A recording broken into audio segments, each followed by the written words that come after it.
E a gente até sugeriu que não houvesse, que quem sabe não haveria necessidade da cirurgia mais, porque ele já estava fazendo normalmente, evacuando normalmente, estava tudo normal, mas o médico achou por bem que haveria necessidade de fazer e ele fez. E o espanto, eu não sei porque o médico não mostrou para ele o quanto diminuiu, mas o médico disse para ele, mas não podia acontecer isso.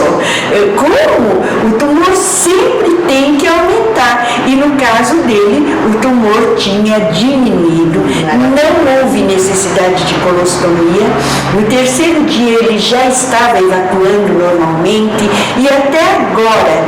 E hoje, eu não sei como, porque a nossa gratidão é a gratidão de ver o corpo dele manifestar a glória de Deus, né?